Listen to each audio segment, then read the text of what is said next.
My condition is attention deficit hyperactivity disorder, and I first got the condition around the time I was 5 years old.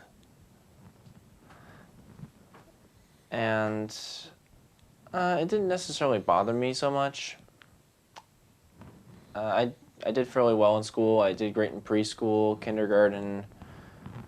But I think around first grade, when I was turning 6, I was put on Ritalin to see if the medication would mitigate the condition. But all it did was actually worsen me, and I started developing severe muscle spasms, like muscle twitches like these. I mean, I'm doing it just voluntarily, but normally I would just do it completely involuntarily. Back in the 3rd grade when I was 9 years old, I remember the first night that we had to have homework. And my teacher decided to give us homework in every subject, which was very overwhelming.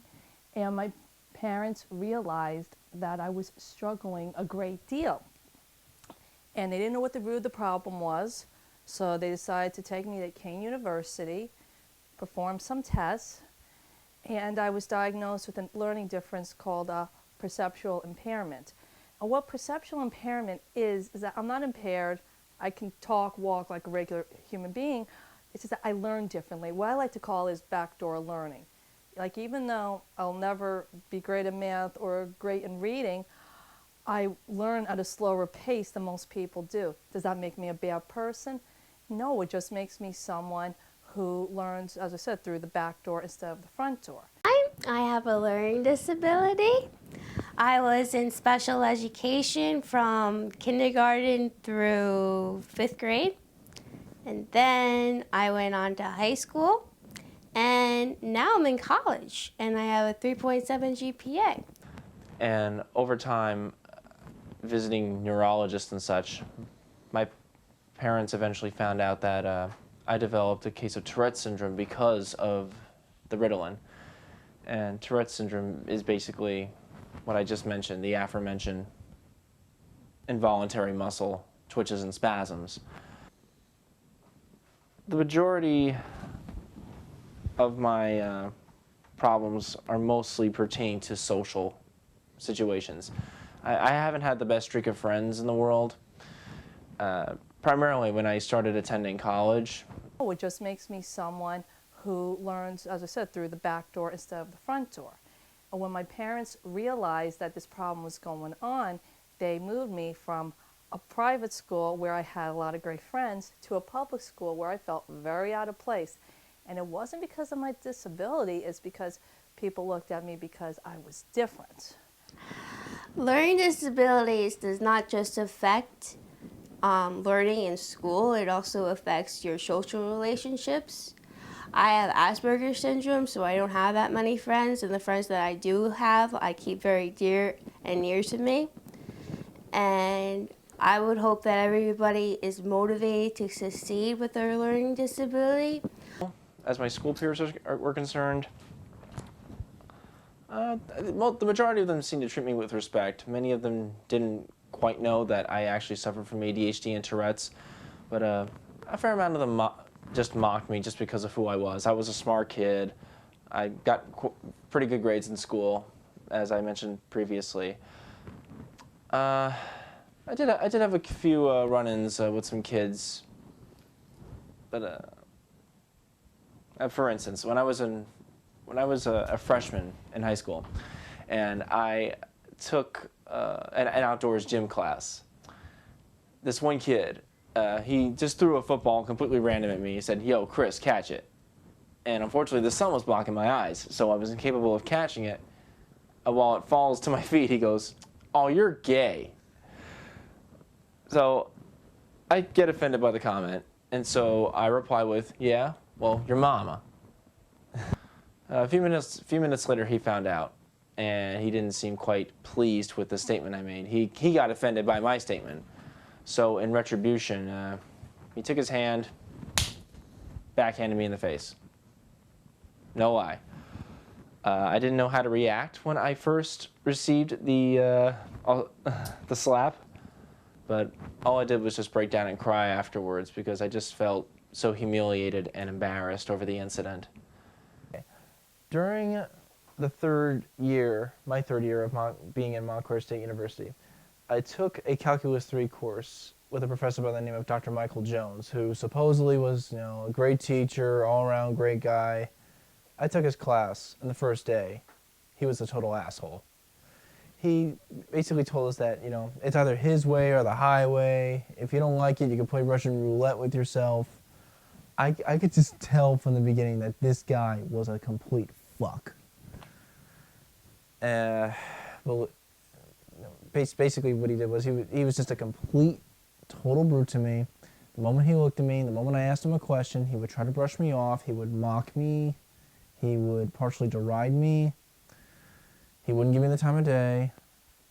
And I never felt so uncomfortable in my whole life. That one-on-one that you really have to have, and spending extra time.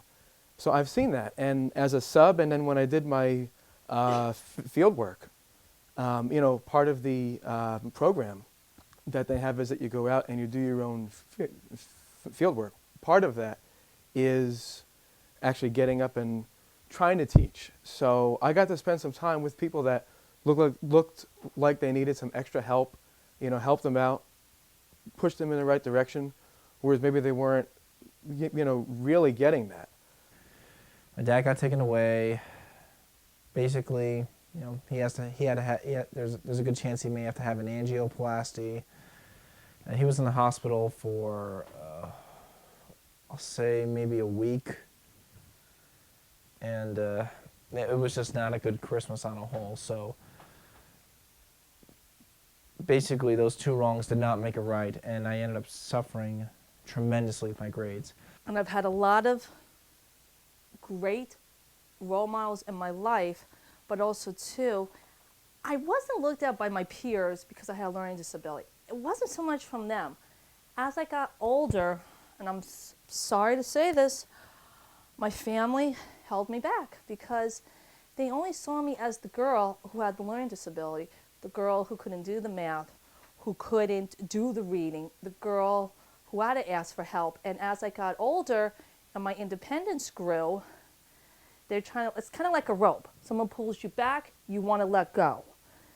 And another great thing is that happened in my life was meeting my best friend Lisa, who didn't look at me as a girl who had a learning disability, looked at me as a girl that can achieve a lot of great things. When I was working with some kids at SCORE, their parents would be there seeing how they were doing, and their parents would sigh like, if they weren't doing well, or a certain look they would give them. It's almost as if they're angry in a way that their child has this, as if it's, something terrible or something that makes them inferior to other people.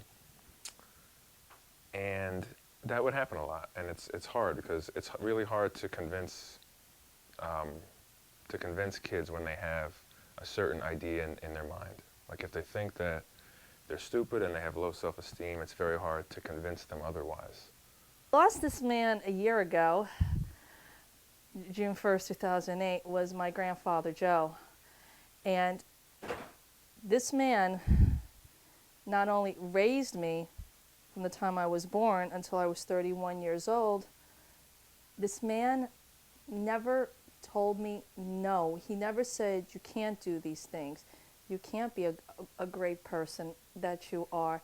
You can always strive and achieve what you want in life.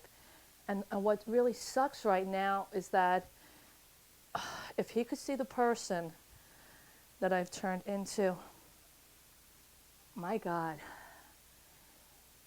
how proud this man would be. Not always being able to fit in and kind of being ostracized by all my classmates. And basically, I decided not to go with the social aspects of school and basically put all my effort into the schoolwork because I wasn't out partying every weekend or doing other stuff like that. But actually, around the summer of 2006, things started to actually turn around. Number one, I decided to transfer from Montclair over to Keene because I just needed a change of pace from that scene. And number two, I actually found employment. Around the fall prior to summer of '06, I got a job working at the Union Public Library, which I'm still employed at to this day. And it's been a terrific experience working there. I mean, I got to work with the public. You get to work with kids, and by being around such throngs of people, that you assist on a daily basis, you end up communicating better. You end up developing your own self because of that. And I started to develop a more confident version of myself because